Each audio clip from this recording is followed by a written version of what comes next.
because it wasn't just white people in general that Nick Cannon weighed in on. It was also more specifically, and I know not all Jews are white, but it was the Jewish people who also received some Nick Cannon analysis. Producer Mark, where was play clip 5, please, about Nick Cannon's thoughts on Jews.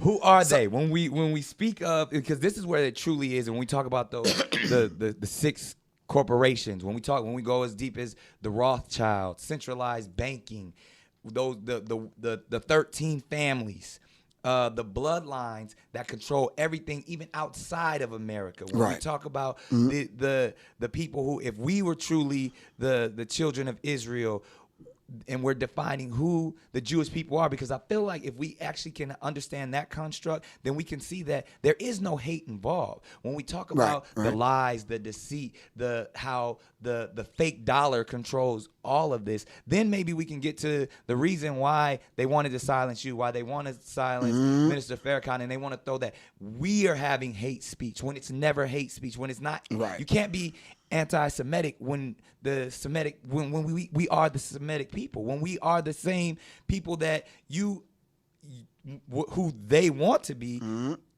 Okay, producer Mark, you are Jewish. What? How 1 to 10? How anti-Semitic do you find this? Around a 10.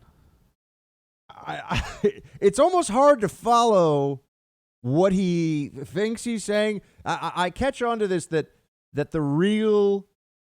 he seems to be saying that the real Jews are black, and what we know of today, and there are Ethiopian Jews, so there are real Jews who are black, but what we in America often associate with Judaism, they're all not Jewish.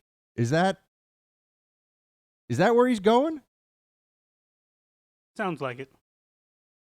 The common thing that you've heard from people like Steven Jackson, the former NBA player, Deshaun Jackson, the current NFL player who was in hot water last week or the week before about some anti-Semitic comments.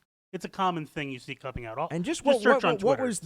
What was the basics of what Deshaun Jackson said again, just so we're clear on that? Deshaun Jackson on his Instagram story posted comments that he thought were from Hitler. They ended up not being Hitler comments, but he thought they were, and was trying to spread comments like that in defense of his BLM stuff. And he is still with an NFL team? Yeah, he's on the Philadelphia Eagles. Oh yeah. Oh, so you mean you could be, if you are a person of color today, and you decide to say something that's so anti-Semitic that you thought it was from Hitler. He thought it was from Hitler, or he thought it was from Hitler? He thought it was a Hitler quote, yes. And you share that, and people are like, hey, don't do that. Don't be super hateful toward Jews. That's not good. Meanwhile, if you say, hey, there's no disparity on a per capita basis between the shootings of black and white men in America when you account for the per capita, meaning how many instances of contact, how many possible crimes are being committed by each community, everyone goes, oh, how dare you? Like, well, we're talking about law enforcement. These are just facts. We're talking about facts, right? I mean, I'm here in New York City, and there's always this discussion about crime and policing and law enforcement. And what gets left out of the discussion is that Rikers Island, which is the prison for New York City, is over 90% black and Hispanic.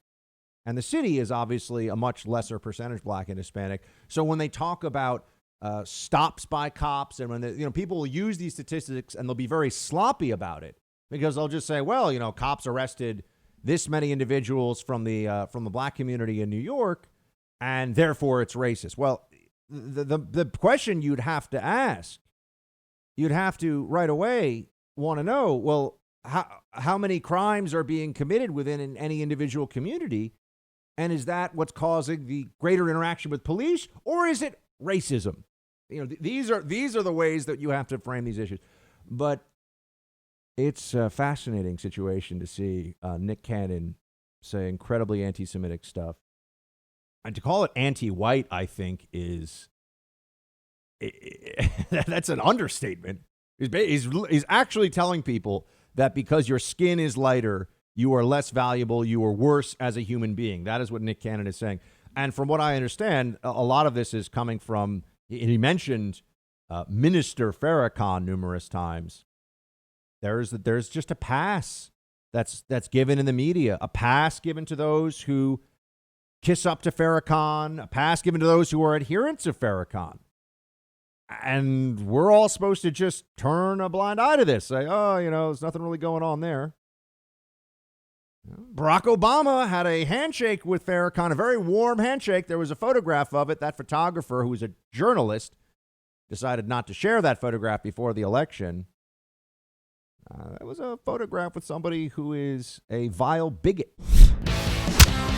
Hey, Team Buck, thank you so much for watching The First on YouTube. If you like this video, please click that little thumbs up button so then it will log as liked. And also, if you want to see more great content from The First, please click subscribe.